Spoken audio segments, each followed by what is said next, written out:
the Hot Toys Tusken Raider. It's a great looking figure, but it didn't look like this out of the box.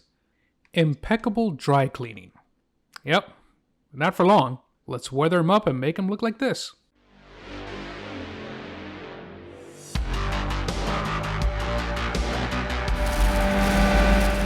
You're watching Crafted by Metamorphic Customs. Now, this figure, awesome. I love it. But doesn't really remind me of that image I have in my head of a Tusken Raider. So let's see what we can do. I'll start by removing the components here. I'll remove this cloak or this coat and the bandoliers, the straps across the chest, the pouches on the waist. Go ahead and remove the head as well. And if you notice, the head is nice on this one. It's really well sculpted, has a nice weight to it. But look at the weathering on the bandages. It's great, but it doesn't match the weathering on the actual outfit. So what I'm going to do here is I'm going to take a couple of drops of FW ink, Payne's Gray, and about half that many drops of black FW ink. So a 2-to-1 ratio there. I'm going to dilute that with water, about 50% water. So let's just say 3 drops of Payne's Gray and 2 drops of black to 5 to 6 drops of water. And I've mixed that in my airbrush to make what is essentially a dark gray color, not black, but just dark gray. And I'm hitting areas. I started hitting the pits, some sweat stains or some dirt stains, and I'm hitting the back towards the edges of the bottom of that skirt, and just areas where dirt would normally accumulate. Most of this dirt is going to be towards the bottom because you kick up dirt when you're walking in the desert, kick up sand. When you're laying down and sniping, comes with that sniper rifle, right? I'm also trying to do the insides. Can't forget to do the insides. 3-dimensional figure. And just hitting it wherever I think it's going to look good. Back of the elbows, right? Back of the elbows are going to get dirty. That makes sense. Don't forget to also do the hands here, because the hands have this great cloth wrapped around it. Again, trying to make it look like the bandaging on the actual head sculpt.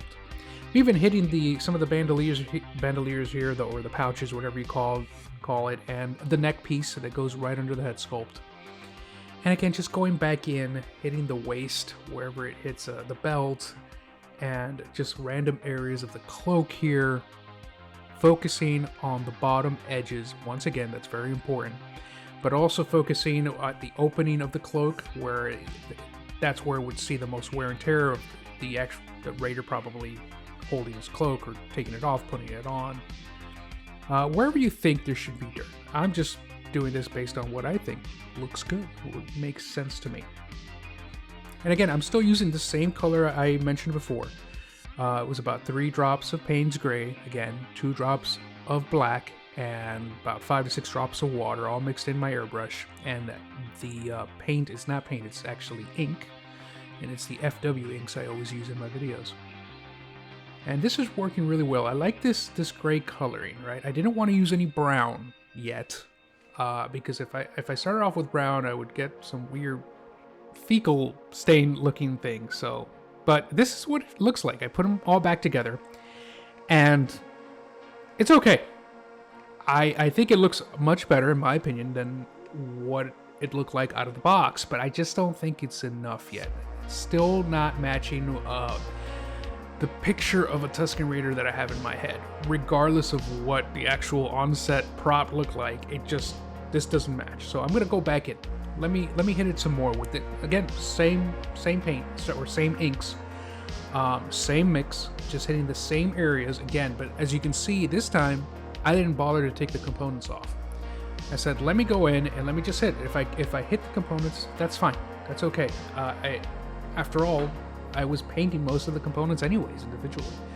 So I figured I'd try it this way. And again, I'm focusing really on the bottom of that skirt and the bottom of the cloak, tunic, whatever you call that. But that's the areas where I'm focusing on. I also hit the neck area around the cloaks, not only the scarf, if you want to call it that, around the neck, but the actual cloak around the neck. Hitting random parts of the back as well, just any parts that I want to look extra dirty. Don't forget to, since I didn't take the components off, don't forget to lift up the cloak and the skirt, hit the legs, hit the back under the cloak as well, because you'll have these areas, you'll see the areas if you pose the figure and move around the clothes. Now, time to add a little bit more depth or a little bit more interesting areas by adding a little bit of brown. So I kept the paint mix in my airbrush, but I added 3 drops of sepia ink to what I had already mixed in there. Now I'm going back and hitting certain areas, mainly again focusing on the areas I had already hit, which a lot of it was towards the bottom, but I am, as you can see, also hitting random areas throughout the figures with this slightly browned tone of paint or tone of ink. This is looking pretty good. This is, I'd call this near done. I'm just going to add a little bit more. I'm going to use this technique to add little bits of grime and spots here. I grabbed a brush on my left hand here, a traditional brush, and I just dipped it in the leftover paint that's in the airbrush cup. Then I'm using the airbrush just to shoot air, not actually shoot paint. It'll shoot air, hit the brush, and then that paint will splatter on the figure, creating these spots. And you can see here the final result, which looks a lot different than the first result here. Again, before and after. So this is looks a lot more like the image I have in my head of a Tusken Raider. Again, not that the figure was bad, it's great, but I wanted to give it this nice modification. I think this looks a lot better, at least in my display, and if you want to do something like this, I recommend you do it. You don't have to use an airbrush. If you saw my Pennywise video, you could use pigment powders, dry powders, if you feel more comfortable using that, but an airbrush does make it a little faster. If you like the video, you know what to do. Hit that like button, hit subscribe, and I'll catch you guys in the next episode. Until then, stay crafted.